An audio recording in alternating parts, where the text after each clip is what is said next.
of course, spent countless years covering the Bettenhausens, Gary included. You brought a photo with you here today. My favorite picture of Merle and Gary, two good arms between them, but they could each hold a beer, as you can see, because Gary's left arm was just basically rendered useless in 1974 in his dirt car crash in Syracuse when he went out and said, I'm going to run this thing wide open. Well, he did for about a corner and a half, but, you know, I bought a midget from him and kind of was taken into the family back in the mid-'70s, and he pretty much embodied everything that was great about racing, just because he did it his way. It was either Gary's way or the highway. Right. That's what Merle always said, but that's okay. He screwed up a great ride with Roger Penske because if it's good enough for my old man to run a sprint car and a midget, I'm going to do it. And so he got fired in the hospital after he got hurt.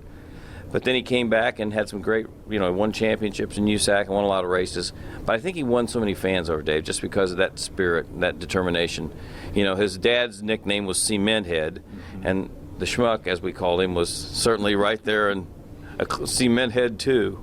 Some of this, the photos, it's the harsh reality of the sport, but I tell you what, they would have it no other way. They had, their gallows, their sense of humor about it was great.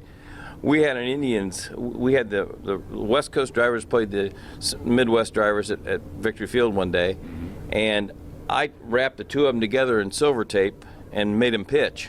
So one of them threw and one of them caught, and then I got up on the PA system and said, at the end of the game, Gary and Merle will be signing a new book, Farewell to Arms. And the Indianapolis Indians players were just appalled, but they were laughing. They just, what are you going to do? Merle lost his arm at Michigan, and right. Gary, got hurt at Syracuse. It's a great personality of the two of them. So. The personality, but I think all the people I've heard from in the last 12, 13 hours, you realize what an impact Gary had on them just because of that fighting spirit and the way he did things. And he helped a lot of people, too. He gave a lot of people rides and helped them free motors, free tires, and just helped them out. And he always had that gruff exterior. I raced one night at Kokomo, the second time I ever raced on the dirt, and he came down afterwards out of the grandstand and said, you did a pretty good job. You might be able to make this. And then 5 nights later, I missed the show at Raceway Park, and he comes over and he goes, take my name off that car. You're an embarrassment. That was the essence of Gary Bettenhausen, and you're like... It was almost kind of a rite of passage if Gary screamed at you. You felt better when it was over, but it was tough love. But he was just a fabulous character, just the kind of guys.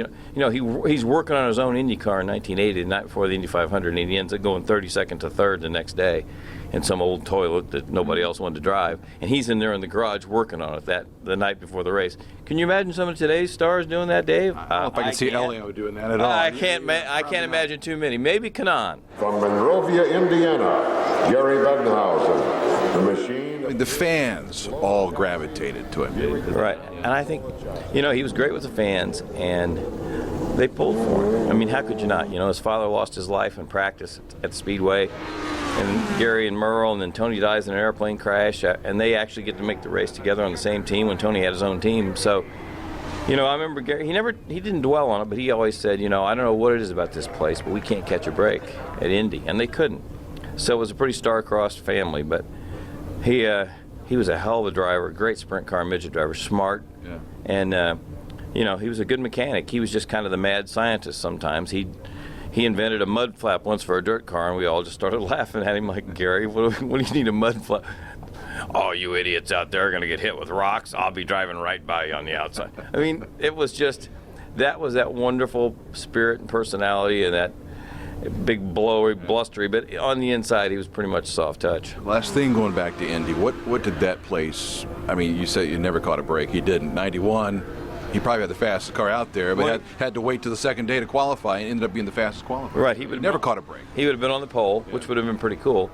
But I think just the fact that he'd get real emotional. Tony made the race in 81 the first time, and Gary cried, and then you just start talking about his dad, and he might tear up.